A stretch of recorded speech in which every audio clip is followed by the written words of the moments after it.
اللهم صل على سيدنا ومولانا محمد وعلى سيدنا علي وسيدتنا فاطمة وسيدتنا زينب وسيدنا حسن وسيدنا حسين. اعوذ باللہ من الشیطان الرجیم. بسم اللہ الرحمن الرحیم. الحمد للہ رب العالمین والصلاة والسلام علی اشرف الانبیاء والمرسلین واہل بیتہ الطیبین الطاہرین المعصومین. اما بعد. سورہ مبارکہ آل عمران آیت نمبر 71 سے 77، 71 سے 77. پہلی آیت جو صفحے پر ہمیں نظر آ رہی ہے یہ پچھلی آیت سے مربوط ہے. گزشتہ صفحے پر آخری آیت ہم نے یہی پڑھی تھی کہ پروردگار اہل کتاب کو یعنی یہود اور نصارہ کو مخاطب کر کے فرماتا ہے کہ تم کیوں اللہ کی آیتوں کا انکار کرتے ہو جبکہ تم اس پر گواہ بھی ہو، یعنی جانتے بوجھتے انکار کرتے ہو. اسی سلسلے کو آگے بڑھایا کہ اے اہل کتاب تم کیوں حق کو باطل کے ساتھ ملاتے ہو، مکس اپ کرتے ہو، آمیزش کرتے ہو. اور پھر تیسری چیز جو یہاں پر ہمیں نظر آتی ہے کہ تم کیوں حق کو چھپاتے ہو جبکہ تمہیں علم بھی ہے. یہ بارہا میں نے گزارش کی اور آپ بھی اس میں دیکھ سکتے ہیں کہ کئی مرتبہ مسئلہ جب انکار کا ہوتا ہے تو اس کی وجہ علم کا نہ ہونا نہیں ہوتا. جیسے ابلیس کا کیس ہے کہ وہ جانتے بوجھتے ہیں مگر اخلاقی گراوٹ ہے، کچھ اور مشکلات ہیں، خب سے باطن ہیں کہ جس کی وجہ سے انکار ہو رہا ہوتا ہے. کہیں تکبر ہوتا ہے، کہیں پر اپنی خواہشات اور اپنے انٹرسٹ خطرے میں نظر آ رہے ہوتے ہیں. تو یہاں پر بھی پروردگار عالم واضح طور پر کہتا ہے کہ جبکہ تمہیں علم بھی ہے. اور ظاہر ہے کہ اب اس کے بعد جو عوام ہوتے ہیں وہ بیچارے انہی افراد کے کہے میں ہوتے ہیں. خاص طور پر اس زمانے کو اگر آپ ذہن میں رکھیں تو وہاں پر تو کیس یہ تھا کہ کتابیں براہ راست عوام کی دسترس میں تھیں بھی نہیں. زیادہ تر افراد انہی افراد کے بیان پر اکتفا کرتے تھے کہ جو علماء کے لباس میں موجود تھے. اب اگر عالم خوف خدا والا ہو تو اس سے بڑھ کر کوئی نعمت اس معاشرے میں نہیں ہو سکتی. لیکن وہی عالم اگر دنیا دار بن جائے اور شیطان کا پیروکار بن جائے تو ظاہر ہے اس سے بڑی مصیبت بھی کوئی دوسری نہیں ہو سکتی.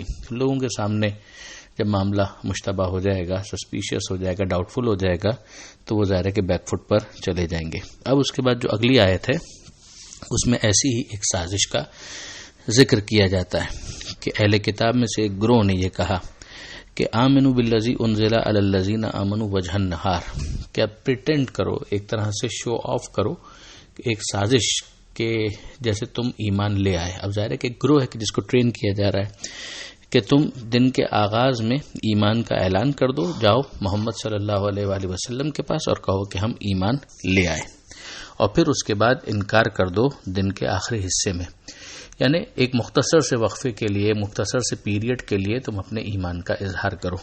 تو پھر انکار کیوں کرو؟ لعلہم یرجعون، تاکہ یہ لوگ پلٹ آئیں، شاید وہ اس طریقے سے واپس آ جائیں اور اسلام کو ترک کر دیں. تو پرپز یہ تھا کہ ڈاؤٹ ذہن کے اندر آ جائے کہ بھائی یہ وہ افراد تھے جو خود آئے، انہوں نے اعلان بھی کیا ایمان کا، اور پھر اس کے بعد انہوں نے یہ کہہ دیا کہ بھائی ہم نے چیک کر لیا، قریب آ کر دیکھ لیا کہ یہ وہ رسول نہیں ہے کہ جس کا ذکر ہماری کتابوں میں موجود تھا، لہٰذا ہم اب پلٹ رہے ہیں. تو ان کے پلٹنے کے نتیجے میں اور بھی بہت سارے افراد پلٹ جائیں گے اور کہیں گے کہ صاحب ان لوگوں کا یہ کہنا ہمیں شک میں ڈال دیتا ہے. تو اب اس کے بعد مزید جو جملہ اگلا ہے وہ ایک طرح سے نصیحت ہے اسی گروہ کو جو سازش کو کنڈکٹ کرنے والا تھا کہ وَلَا تُؤْمِنُوا إِلَّا لِمَنْ تَبِعَ دِينَكُمْ، لیکن ایسا نہ ہو کہ تم خود امپریس ہو کر وہاں پر جاؤ اور جانے کے بعد امپریس ہو جاؤ اور ایز اے رزلٹ نتیجے کے طور پر تم خود بھی مومن بن جاؤ. تو خبردار اس بات کو ذہن میں رکھنا کہ جو تمہارا آبائی دین ہے، جو تمہارا پرانا دین ہے، یہودیت نصرانیت، اسی پر تمہیں باقی رہنا ہے. یہاں تک تو اس گروہ کی بات مکمل ہو گئی کہ جو اس سازش کو باقاعدہ عملی جامہ پہنا رہا تھا، پریکٹیکلی ایگزیکیوٹ کروا رہا تھا. اب اس کے بعد جواب شروع ہوتا ہے کہ قل اے حبیب ان سے کہہ دیجئے ان الہدی ہدی اللہ، کہ اصل ہدایت تو اللہ کی طرف سے ہدایت ہے. یعنی اب یہ تو اخلاقی بیماریاں ہو گئی کہ اپنے آپ کو ایگو میں رکھ کے اپنے خاندان اور اپنے انٹرسٹ کو پروٹیکٹ کرنے کے لیے پھر تو یہ دین کو استعمال کرنا ہوا. مگر یہاں پر پروردگار فرماتا ہے کہ حبیب ان سے کہیے اصل ہدایت تو اللہ کی طرف سے ہدایت ہے. تو اب اللہ کسی کو بھی دے سکتا ہے جیسا کہ تم کو دیا گیا تھا. یعنی اب یہ بنی اسماعیل اور وہی بنی اسرائیل والا معاملہ کہ یہ تم نے کیوں سمجھ لیا کہ اب اگر کوئی نبی آئے گا تو بنی اسرائیل ہی میں سے آئے گا. جس طرح سے بنی اسرائیل میں سے کسی کو نبی بنایا اب بنی اسماعیل میں سے بنایا، تو یہ خدا کا معاملہ ہے، اس میں تمہاری مرضی نہیں چلے گی، مرضی خدا کی چلے گی. تو اب ظاہر ہے کہ جب ان کے پاس کہ جن کو خدا نے اب اس بات کے لیے منتخب کیا ہے اور جن کے لیے اعلان کیا ہے نبوت کا، تو وہ پھر خدا کی بارگاہ میں تمہارے سامنے حجت بھی کریں گے اور ان کی دلیل جو ہے بہت مضبوط ہوگی. یعنی تم یہ مت کہو کہ مثلا اگر کوئی بنی اسرائیل والا ہوگا وہی نبی ہوگا، وہی کامیاب ہوگا اور اسی کی بات خدا کی بارگاہ میں چلے گی.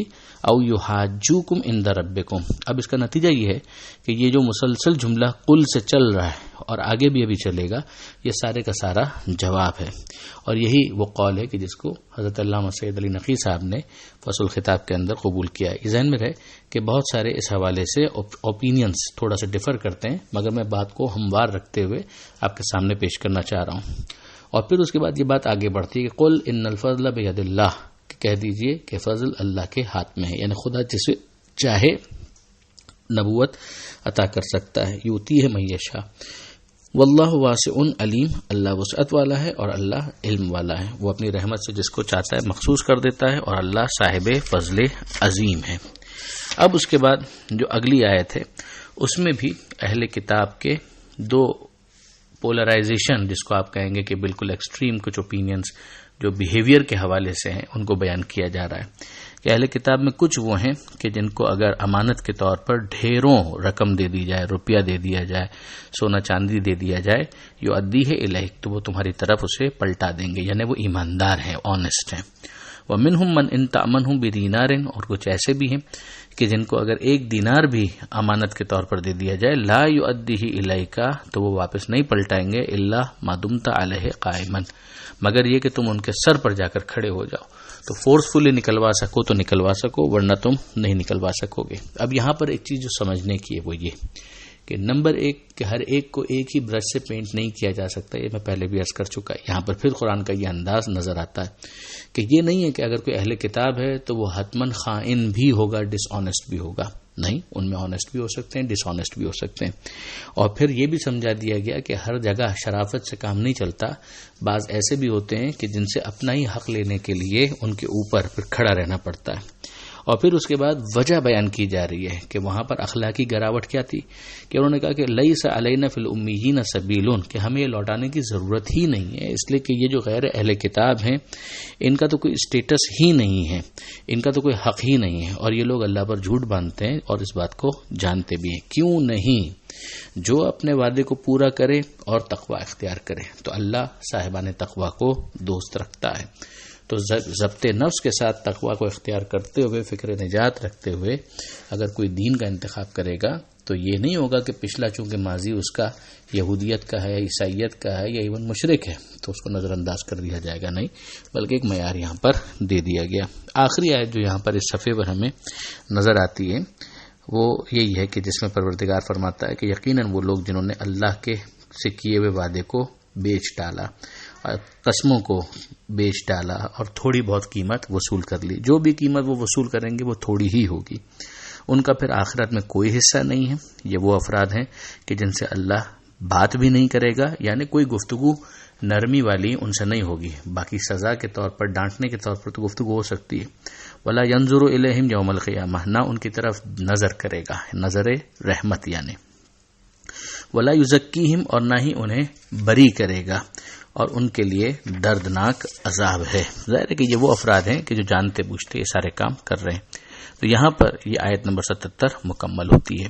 پروردگار عالم سے دعا ہے قرآن مجید سمجھنے اور اس پر عمل کرنے کی توفیق عطا فرما، اور وارث قرآن امام زمانہ کے ظہور میں تعجیل فرما. وآخر دعوانا ان الحمد للہ رب العالمین، والسلام علیکم ورحمۃ اللہ وبرکاتہ.